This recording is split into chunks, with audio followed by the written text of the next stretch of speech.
Welcome to your channel, which is ABCD Education, that is anybody can download education. My name is Tejendra Jangir and today we are discussing about the electric shock on human body. Human body के ऊपर जो electric shock है वो किन कारणों से लगता है, किन कारणों के ऊपर डिपेंड करता है, किन फैक्टर्स के ऊपर डिपेंड करता है, उन फैक्टर्स को समझने की कोशिश करेंगे। साथ ही साथ हम ये भी देखेंगे जो इलेक्ट्रिक शॉक है वो इलेक्ट्रिक शॉक किस वजह से लगता है, वोल्टेज की वजह से लगता है, पावर की वजह से लगता है, करंट की वजह से लगता है, एनर्जी की वजह से लगता है, किन वजह से लगता है उसको भी समझने की कोशिश कर रहे हैं। तो सबसे पहले देखेंगे cause of electric shock. Electric shock का मेन कारण क्या है, किस वजह से इलेक्ट्रिक शॉक लगता है।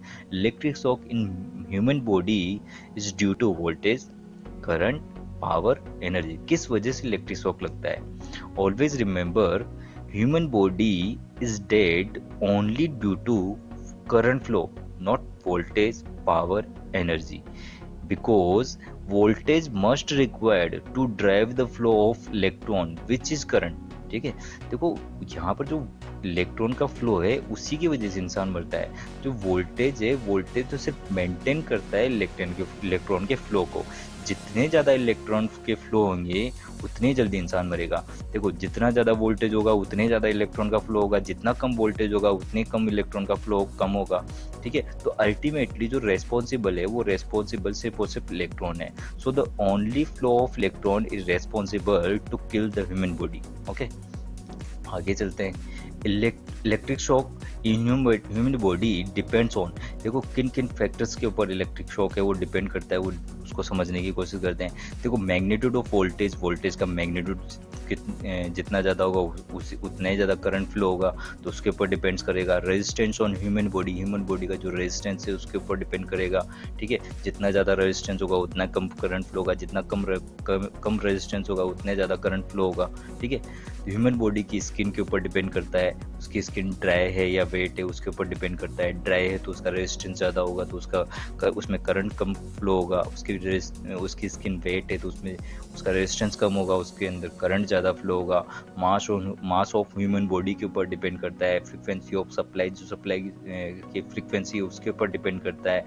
मेल फीमेल के ऊपर डिपेंड करता है। फीमेल की कैपेसिटी वो कम होती है, मेल की कैपेसिटी ज़्यादा होती है। ठीक है, करंट की कैरी करने की। नेचर ऑफ करंट के ऊपर डिपेंड करता है, एसी करंट है या डीसी करंट है उसके ऊपर डिपेंड करता है। Path of current in human body उसके ऊपर डिपेंड करता है। करंट है वो हैंड टू हैंड ट्रांसफर हो रही है, हैंड टू लेग ट्रांसफर हो रही है, लेग टू लेग ट्रांसफर हो रही है, उसके ऊपर डिपेंड करता है, क्योंकि उसमें पाथ का रेजिस्टेंस चेंज हो जाता है। ठीक है, टाइम ड्यूरेशन के ऊपर डिपेंड करता है, कितने टाइम तक इलेक्ट्रिक शॉक लग रहा है उसके ऊपर डिपेंड करता है। तो these are the factor which depends the electric shock. देखो, इलेक्ट्रिक शॉक्स के ऊपर ये फैक्टर्स है जो डिपेंड करते हैं। अब आगे चलते हैं। देखो, फ्लो ऑफ इलेक्ट्रॉन को समझने की कोशिश करते हैं कि ह्यूमन बॉडी के अंदर जो फ्लो ऑफ इलेक्ट्रॉन है वो कैसे फ्लो होते हैं उसको समझने की कोशिश करते हैं।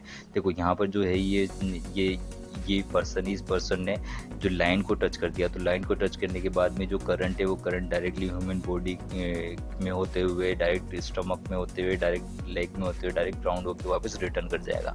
तो इसमें जो सबसे पहले जो करंट फ्लो होता है वो सबसे पहले स्किन के अंदर जाता है। स्किन के अंदर जाने के बाद में इनसाइड द बॉडी फ्लो होता है, फिर बॉडी में फ्लो होने के बाद में वापस स्किन में आता है, स्किन में आके वापस रिटर्न हो जाता है। ठीक है, तो इस प्रोसेस में जो सबसे पहले डैमेज होते हैं वो डैमेज सबसे पहले ब्रेन सेल होती है। जैसे ही ब्रेन सेल डैमेज होती है तो उसके बाद में इंसान का संतुलन बिगड़ जाता है। संतुलन बिगड़ने के बाद में जो करंट का फ्लो होता है वो फ्लो सबसे लोवेस्ट पाथ में फ्लो होता है। लोवेस्ट पाथ कौन सा होता है? Blood cell. सबसे पहले ब्लड सेल में जाएगा, फिर उसके बाद में टिश्यूज कोशिकाओं के अंदर फ्लो होगा, फिर उसके बाद में स्किन में फ्लो होगा। तो इस तरह से डैमेज का प्रोसेस होता है। सबसे पहले ब्लड सेल में जाएगा, फिर टिश्यूज में जाएगा, फिर उसके स्किन में जाएगा।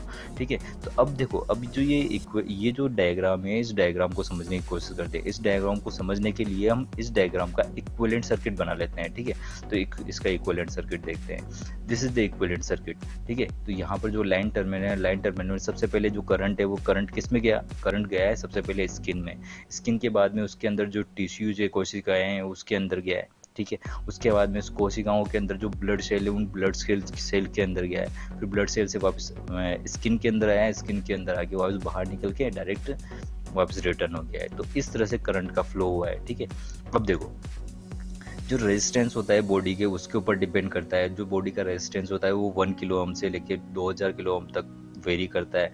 देखो 1 किलो ओम भी हो सकता है, 2000 किलो ओम भी हो सकता है, इसके बीच में डिपेंड करता है, मास के ऊपर डिपेंड करता है, बहुत सारे फैक्टर्स होते हैं उनके ऊपर डिपेंड करता है रेजिस्टेंस। ठीक है, अब नेक्स्ट अपन समझने की कोशिश है प्रोसेस ऑफ डैमेज। डैमेज का जो प्रोसेस है वो कैसा होगा। सबसे पहले जो डैमेज होगी वो ब्लड सेल होगी, फिर उसके बाद में टिश्यूज डैमेज होगी, फिर उसके बाद में स्किन डैमेज होगी। ठीक है, सबसे पहले ब्लड सेल, फिर टिश्यूज, फिर स्किन। अब देखो डैमेज के प्रोसेस में क्या होता है, सबसे पहले जैसे ही ब्लड सेल डैमेज होती है, ब्लड सेल डैमेज होते हैं, टोटल रेजिस्टेंस कम हो जाता है। जैसे ही रेजिस्टेंस कम होता है तो उसके बाद में करंट बढ़ जाता है। ठीक है, फिर उसके बाद करंट बढ़ने के बाद में टिश्यूज फिर डैमेज हो जाते हैं, फिर टिश्यूज फिर डैमेज होने के बाद में फिर रेजिस्टेंस कम हो जाता है। जैसे ही रेजिस्टेंस कम होता है फिर वापस से करंट बढ़ जाती है, करंट बढ़ने के बाद फिर वो स्किन डैमेज हो जाती है, तो अल्टीमेटली फिर शॉर्ट सर्किट हो जाता है। फिर ये प्रोसेस कंटिन्यूसली चलता रहता है और ह्यूमन बॉडी टोटली बर्न हो जाती है। ठीक है, तो इस प्रोसेस में हम देखते हैं कि जो वोल्टेज है वो वोल्टेज फिक्स है, वोल्टेज चेंज नहीं हो रहा, बट जो करंट है वो करंट कंटिन्यूसली इंक्रीज होती है। तो जो करंट है वो करंट रेस्पॉन्सिबल होती है ह्यूमन बॉडी को डेड करने के लिए। ठीक है, तो चलिए आगे चलते हैं। अब देखो next video is coming soon for which is more danger कौन सी है, एसी करंट डेंजर है या डीसी करंट डेंजर है, इसको समझने की कोशिश करेंगे। Next video is coming soon for this topic. Okay, and this is the end of our video. If you like this video, then subscribe to my channel, which is ABCD Education. That is, anybody can download education. That is, and if you have any query, then meet me in the comment box. And thanks for watching. Jai Hind, Jai Bharat.